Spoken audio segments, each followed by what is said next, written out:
Twelfth class maths में आपका स्वागत है। आज के इस लेक्चर में मैं आप लोगों को बताऊंगा इंक्रीजिंग और डिक्रीजिंग फंक्शन, वर्धमान और ह्रासमान फलन किसे कहते हैं। तो देखिए फिर अब स्टार्ट करता हूं मैं वर्धमान और ह्रासमान फलन। तो सबसे पहले देखना इसमें नंबर एक बता रहा हूं मैं वर्धमान फलन। अब इसमें से एक होता है वर्धमान फलन, नंबर दूसरा इसमें आता है निरंतर वर्धमान फलन। नंबर दूसरा आ जाएगा इसमें निरंतर वर्धमान फलन। और नंबर तीसरा आता है इसमें ह्रासमान फलन।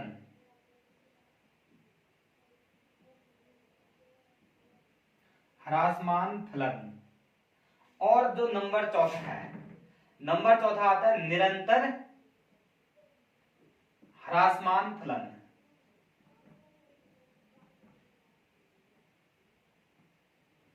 तो टोटल 4 चीजें आएंगी इसमें से। पहला आएगा इसमें वर्धमान फलन, नंबर दूसरा आएगा निरंतर वर्धमान फलन, नंबर तीसरा आ जाएगा ह्रासमान फलन और नंबर चौथा आएगा इसमें से निरंतर ह्रासमान फलन। तो देखना फिर किसे कहते हैं, इन चारों को देखना।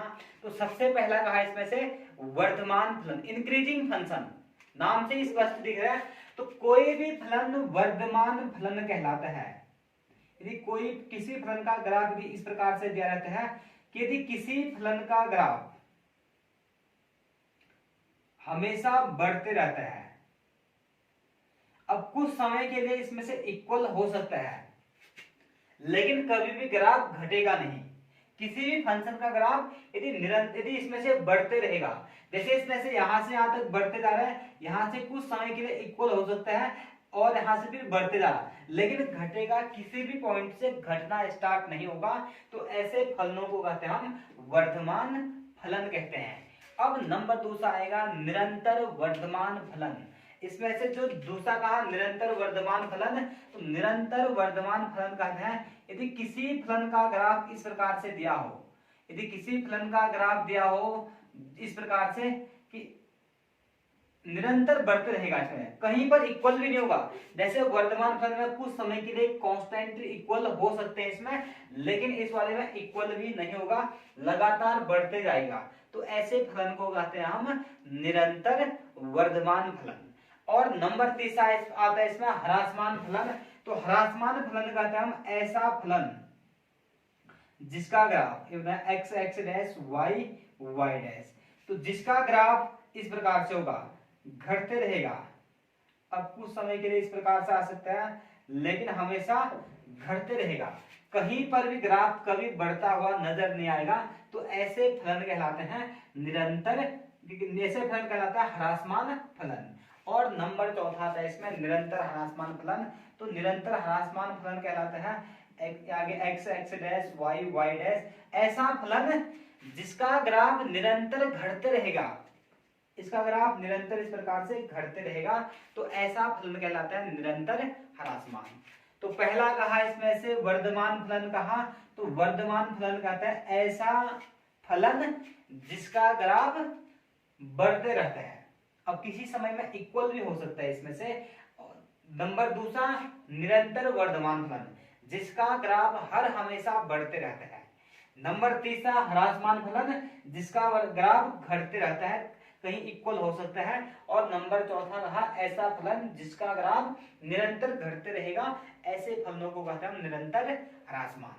तो अब इसके बाद इस ग्राफ के द्वारा इन चारों को बताने के बाद, इन चारों को अभी मैंने बता रखा है केवल ग्राफ के द्वारा बता रखा है। तो अब इन चारों को बताने के बाद अब इसके बाद मैं बताता हूं कि किसी फलन को मैं हम निरंतर वर्धमान निरंतर ह्रासमान कैसे है, इनको कैसे चेक करेंगे। तो अब इनको लेना, इसके बाद बताता हूं मैं कि निरंतर वर्धमान और ह्रासमान चेक करने का तरीका बताऊंगा इसमें से।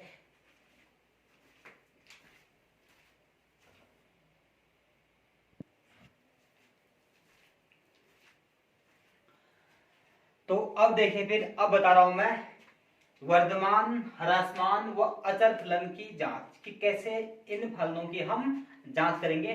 तो देखिए फिर अब इन फलनों की जांच करते हैं इस वाले में।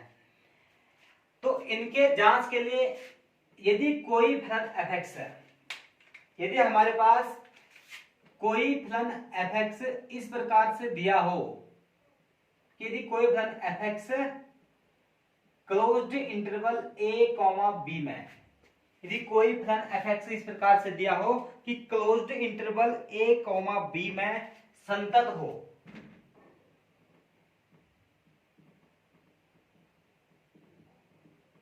तथा ओपन इंटरवल a, b में अवकलनीय हो,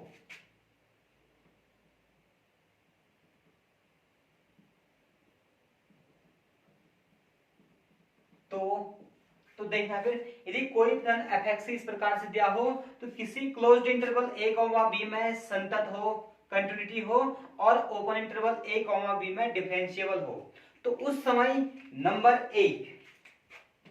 नंबर एक यदि f डैश x का मान आ जाता है ग्रेटर देन 0 अर्थात पॉजिटिव आता है, यदि f डैश x पॉजिटिव आता है तो उस समय जो फलन होता है, फलन कहलाता है वर्धमान फलन।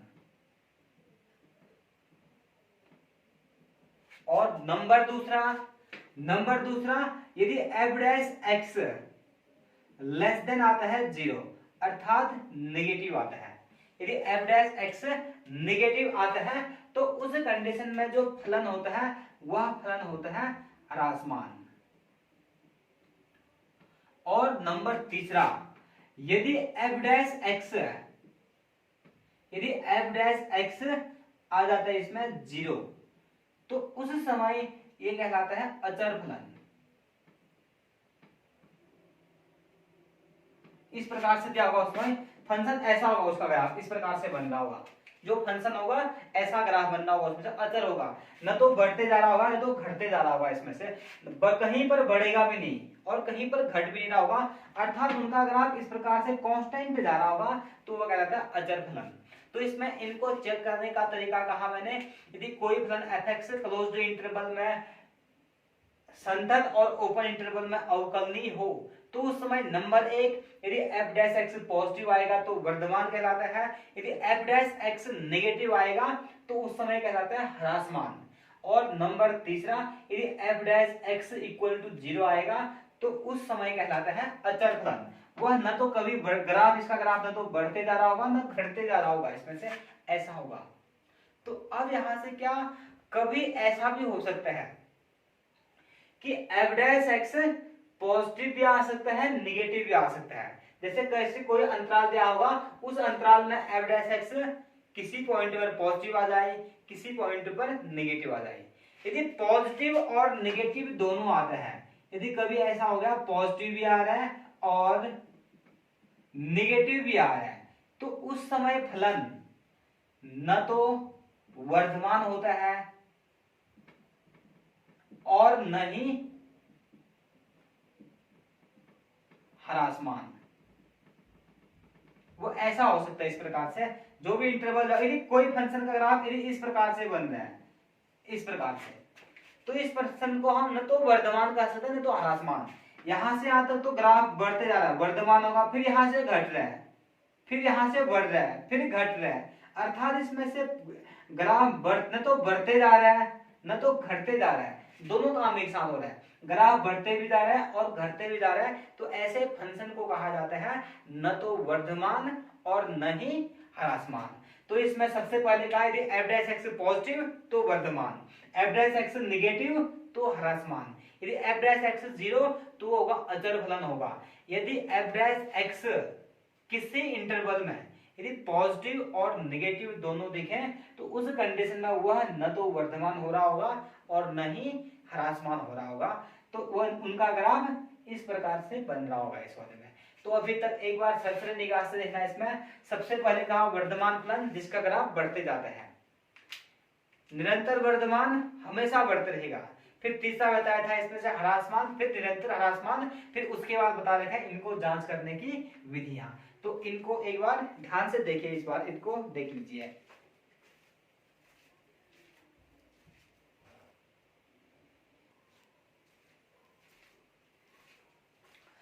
तो अब देखिए प्रश्नावली 6.2 का प्रश्न संख्या 1।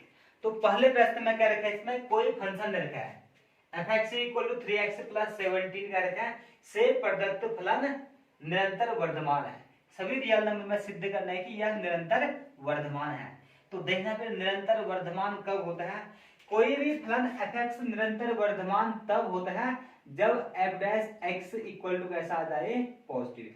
यदि f' x पॉजिटिव आएगा तो वह कहलाता है वर्धमान, निरंतर वर्धमान फलन।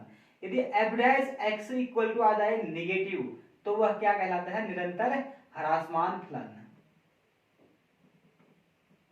तो देखना फिर अब इसमें से, तो पहले में सबसे पहले मैं f' याद करूंगा इस वाले में, और जो रियल नंबर दे रखा है इस रियल नंबर में f' को देखेंगे कैसा आ रहा है। यदि पॉजिटिव आएगा तो हम कह देंगे निरंतर वर्धमान है, यदि नेगेटिव आएगा तो कह देंगे निरंतर ह्रासमान है। तो सबसे पहले इसको सॉल्व करते हैं, फिर अब लेना है इसको सॉल्व। तो इस वाले में f(x) कितना दे रखा है, f(x) दे रखा है 3x + 17। अब याद करता हूं इसमें मैं f'(x) कितना आ जाएगा। अब डिफरेंशियल कहता है 3x का डिफरेंस आ जाएगा 3 + 17 का डिफरेंस 0। इसको कहा इक्वेशन नंबर 1।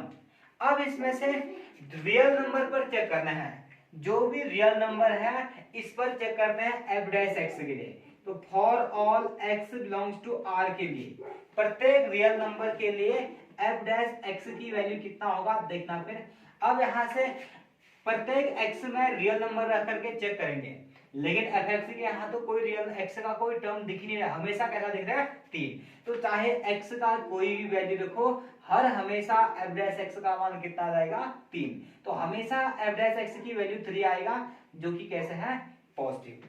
अर्थात प्रत्येक रियल नंबर के लिए f'(x) पॉजिटिव आ रहा है, इसलिए फलन f(x) कैसा होगा, निरंतर वर्धमान। तो लास्ट में शब्दों में कहोगे अतः for all x belongs to r के लिए f'(x) = पॉजिटिव, इसलिए f(x)